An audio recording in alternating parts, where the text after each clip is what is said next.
Ba't ang pangit mo? Kasi, nakimana sa'yo. Matanda na yan guys, nagpapahatid pa. Ay, hindi ako punta Oo. sa palengke. Hindi ako mamamalengke, nahatid ko. Ay, ang gusto. Nahatid ko na guys yung anak ko sa school. Diretso na naman si Manay sa palengke.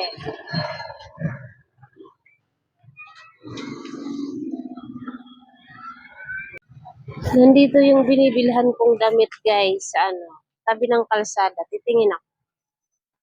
Ayun o.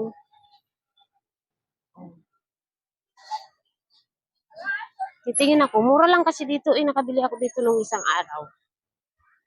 Ay, wala lang nila bawas. Tingin tayo. Wait lang. Pasok tayo. Mura kasi dito guys. Nakabili ako nung isang araw. Mura lang siya.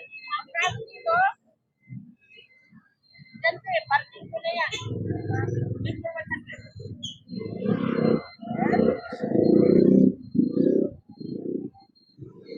Wala man ako makitang maganda ba?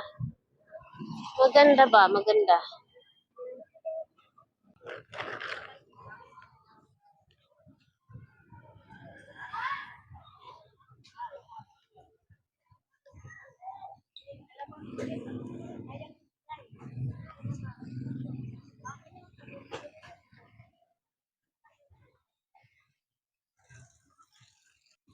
Wala akong makuha.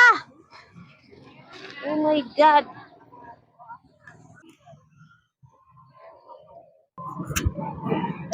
Nakapili na ako guys ng damit. Papunta na ako ng palengke. Dala-dala ko. So, bibili na tayo ngayon ng ulam kasi tinanghali na akong kakapili-pili dun sa Kakapili-pili dun sa damit. Yung anak ko lang naman yung binilhan ko.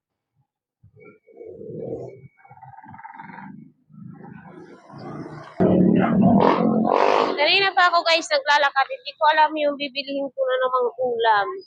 Ay, lang gabi. Kayo magkakala? Hindi. Ilan? Isang bute, dalawang malaki. Napapamaritis na naman si Manay.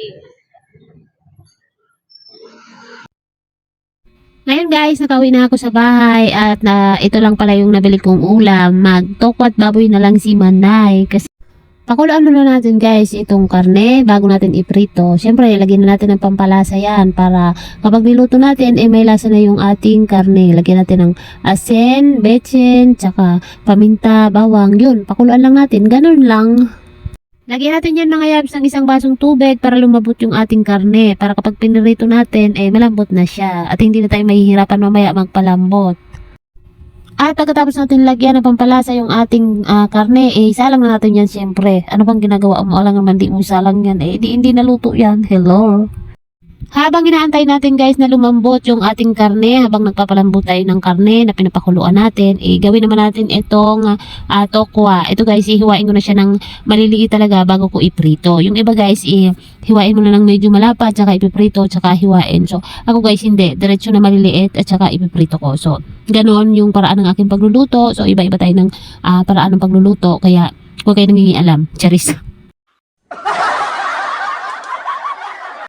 Tapos na tayo maghiwa guys. Siyempre, iprito na natin. Ano pa bang inaantay natin? Ano papatagalin pa natin itanghali na? So, ayan guys, nag-umpisa na ako magprito ng aking tokwa. Ayan na nga yabs, tapos na tayo magprito ng ating tokwa. So, pwede na yan guys. Habang nagprito kayo niyan, huwag nyo masyadong itosta para hindi tumigas. Ha? Pero kung gusto nyo talaga ng matigas, alam ko naman, gusto nyo yung matigas, go lang. Charis.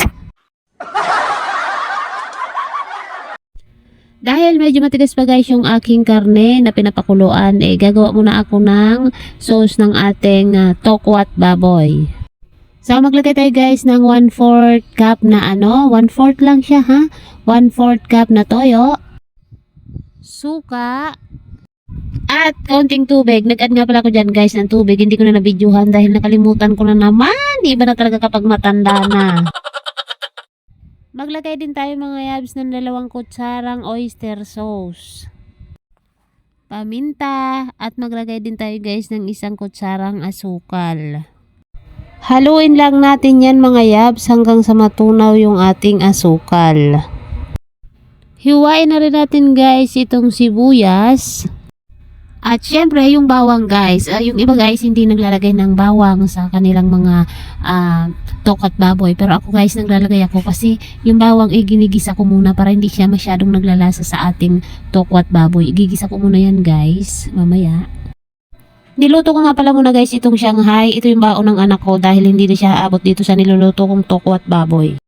Hiwain ko na rin mga yabs itong siling panigang kasi ilalagyan natin yung tokwa at baboy natin ng maraming sili.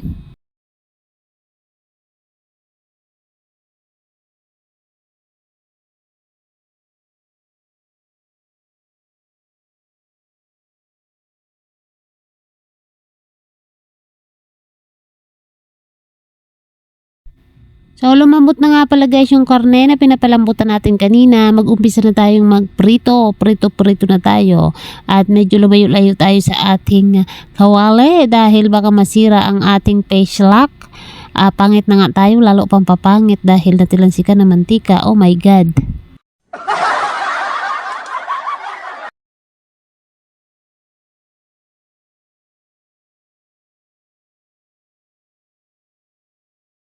Eto na mga yabs, luto na yung ating piniritong karne at maghiwa na tayo para tayo ay mapadali sa ating pagluluto dahil tanghali na. Oh my God, gagawa pa ng content si Manay. So ayan, malapit na tayong natapos sa paghihiwa ng ating karne mga yabs at umpisa na rin natin mamaya-maya ng pagigisa ng ating bawang dahil hindi namin kakainin guys kapag hilaw yung bawang. May saswang kasi kami. Charis.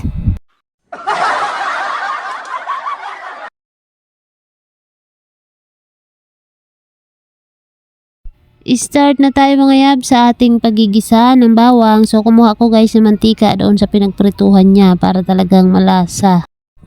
Yung kalahati nga pala mga yabs ng aking sibuyas iluto din.